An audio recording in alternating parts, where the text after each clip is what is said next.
Okay, perfect. Okay, let's start. Just want to say thank you all for joining me this morning. I really appreciate it. I've actually had a really exciting week, trying my best to research the Parsha as best as I can, look into it and see what I can find, something that's relevant to today, relevant to now, and something that we can all relate to. But also, just so thank you all for just being here. And thanks for those that are, I guess, logged in and not really listening, just to show support. It's still beautiful and still good. So I was going for a beautiful walk this past Sunday, practicing social distancing, of course, going down the River Bollin. And as I was walking along, which is so beautiful, the sun was shining, the blue sky, green grass, it's just such a beautiful unity of it all. And there were the thin path. You've got to do this awkward social distance maneuver, like to pass someone on a thin path. You've got to kind of move yourself a bit back. They've got to move and make sure that there's not 2 meters in between each person.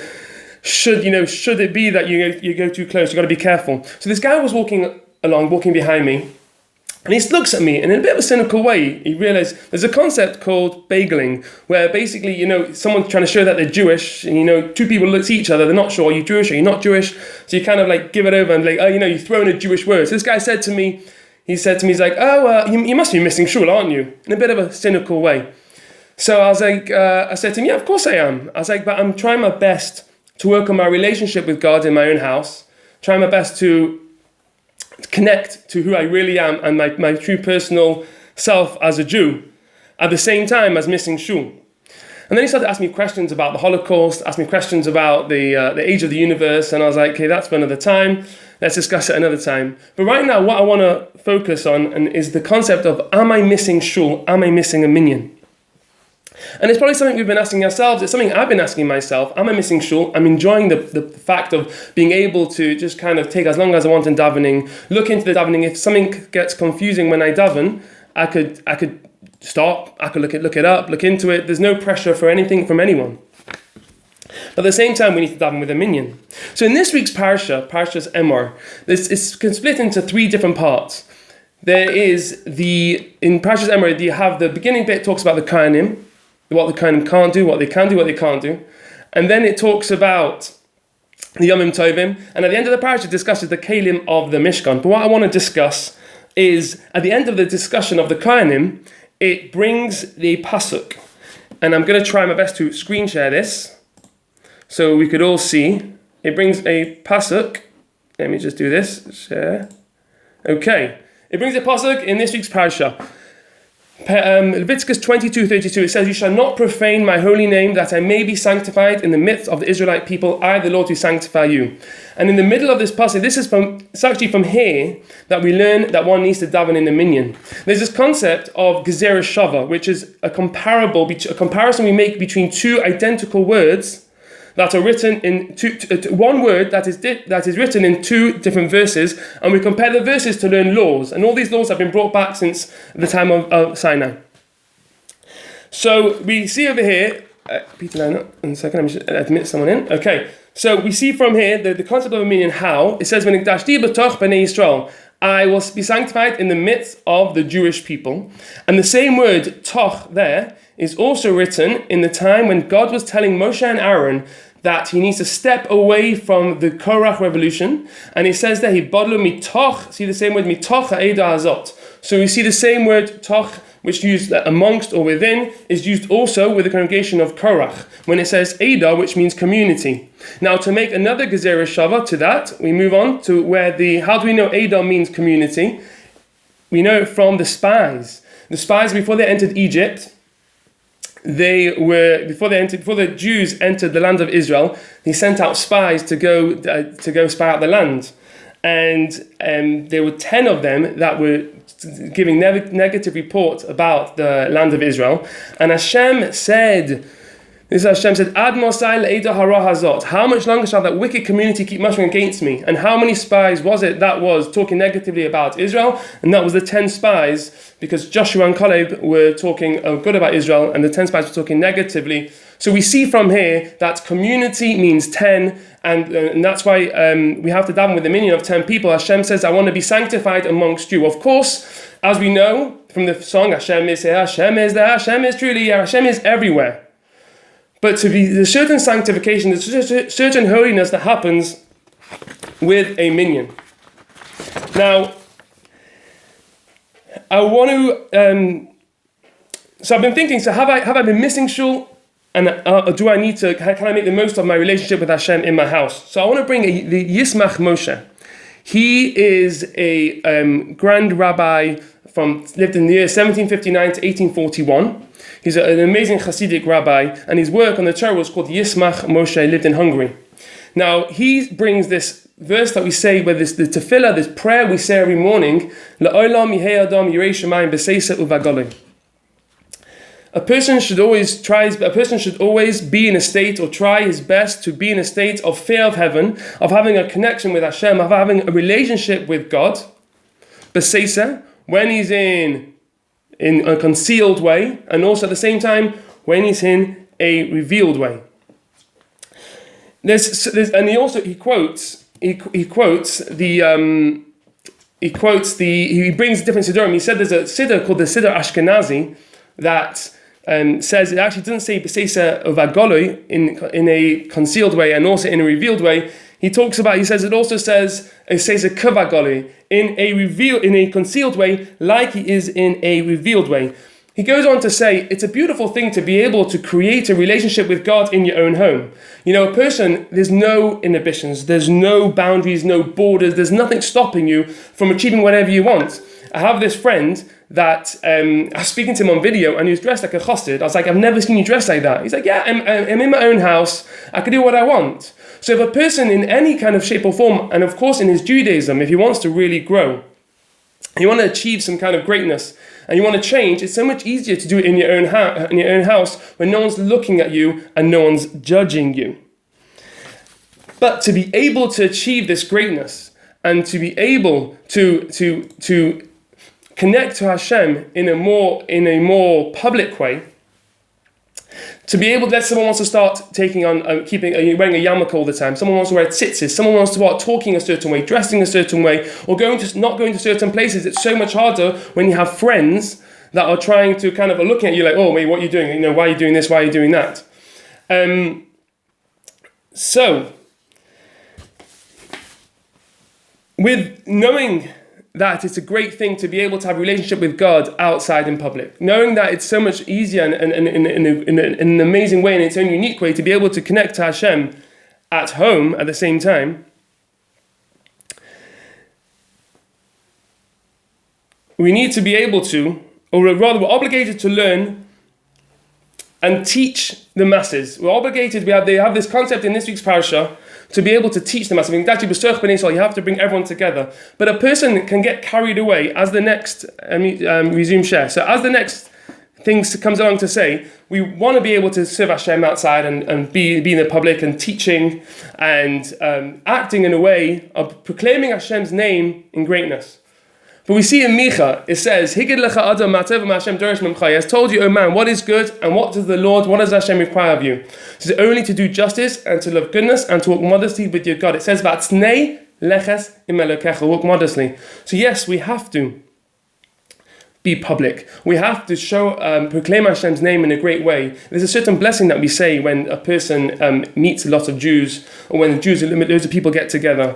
But at the same time, we need to be modest and not try and act in a certain way, like possibly we've been acting before we had the shul, before the shuls were closed. I just, for myself personally, we just get carried away by rote. We're going to shul, we're just davening, and we're doing different things that are kind of just as and when. And also maybe we do things because people are looking at us a certain way, and we want to show off. We want to not show off. We want to just say, look, I'm such a great person. So look what I can do. So the Yismach Moshe asked this question. He says, why did the Torah use the word toch? Why did the Torah use the specific word toch to teach us a minyan when it could have used the word bain? Bain is also very similar meaning of in between. So if you want to understand different words of the Torah, how it translates and what it means, we can look at you look around the Torah, there's different places amongst the Torah that discusses different words, and if you look around the Torah where it mentions it, you can see what it means and what context it would be in. So we see it says in The next source is, you shall not profane my holy name. It's actually right, that's what we just learned. It's actually b'toch b'nei Yisrael. That's where we learn the minyan, b'toch. That's where it says mitoch also. But at the same time, we have v'chol kli keresh. It says, talking about tuma and tahara, it says, el ashayipel mehem el tocho. Anything that falls into an earthen vessel. The toch over here is showing us toch means something more deep, something more within, not just amongst. And we have another place, Asati mishkani betochachem. And I will establish my abode in your midst. It's talking about the Mishkan. Hashem wants to be within, inside the Jewish people. And another place we find tocham, betocham, is in Shemot, let them make me a sanctuary that I may dwell among them. So we see this concept of toch is not just to be amongst. It's not just to be there, it's to be within. Like it says with the keli, with a vessel, with something to be deep within, deep inside, is betocha. So, I want to just bring you a Gemara in Brachas that discusses a concept where he also brings this word tocha. Rabbi Gamliel, there's a story of the Rabbi Gamliel. He was a Rosh Hashiva and he was very strict at that time about letting people in, who can come into his yeshiva and who can't. And he said, it talks about the day that they demoted him because the rabbis felt he was being too strict. And it says there that the guards were released and anyone who wanted to come in can come in. Why? Because Rabbi Gamliel didn't allow anyone to come in. That was not tochot kabaro. They had to be the inner self, who they truly are, had to be like their outer self. They had to be able to be within them, so like not just so pure, at whatever level they're at. They had to be this inner desire, this true inner yearning, this inner self of wanting to connect to God, no matter at what level, and also showing it on the outside. And so that's why we see here, and I think we see, knowing this, we see how it's appropriate to use the word toch to teach us a minyan. The same word that's used, toch, to teach us we need to be teaching, we need to be not just teaching, we need to be saying Amen Yehi Rabbah with a lot of people. We know there's the Siyam Hashas, 100,000 Jews together. It was such an incredible sight. But at the same time, the same word is used to teach us this inner Pneumius, this inner self, this inner self-worth, this inner self-awareness of who we are and what we're able to achieve within ourselves. So when trying to this week look into this different idea about oneself, about connecting kind of this week's Parsha with also being in isolation or just being alone in your house, I thought I was just looking at different things, but I also wanted to get a camera that's going to be just to make it clearer. I did want to get a microphone to make the voice clearer, although I'm not sure you said that the voice is clearer than it should be. I hope it's connected okay. But I downloaded this app on my phone, and I wanted it just to be super clear. I tried, and the app said it's an amazing app, great reviews, and I found a phone of mine, I plugged it in, and it just wasn't clear. And I tried different ideas, I updated the settings of the app, I did everything I can in order to make the app work perfectly. I upgraded, I updated, I did everything I could do within the phone to make it a much clearer camera, and it just wasn't working. And I was learning this week with Sammy Fine, and I was doing a test. I was like, like the optician does, like, okay, 1, 2, 1, 2, right? What's better? What's clearer? And he says, and he said the computer camera is clearer. And I was like, but this app is supposed to be amazing. It's got great reviews. And then he says to me, he's like, Shlomie, maybe just the lens, maybe just to clean the outside of the camera, maybe clean the phone, and it might become clear. And I tried that, and it all became clear. And it's just quite a lesson for me, and quite a lesson for what I'm trying to learn and discuss right now. Is the inside of the camera, the inside of us, it can be perfect, it can be beautiful. But you also got to be able to have this unity of the inner self and outer self, being able to connect who we really are, and to make our connection with Hashem powerful enough to achieve the greatness and happiness in our lives. I was going to end off with a Rabbi Nachman. It's Likutei Maran. He brings here the pasuk we've used before to teach us toch means the inner self. He brings a pasuk, and I'm just going to read this. We'll read this in English. It says like this. It says, the matter is as follows. All the worlds were created only for Israel. As it is written in Isaiah, For my glory have I created, formed, and made it. In other words, creation, formation, and action were created only for my glory.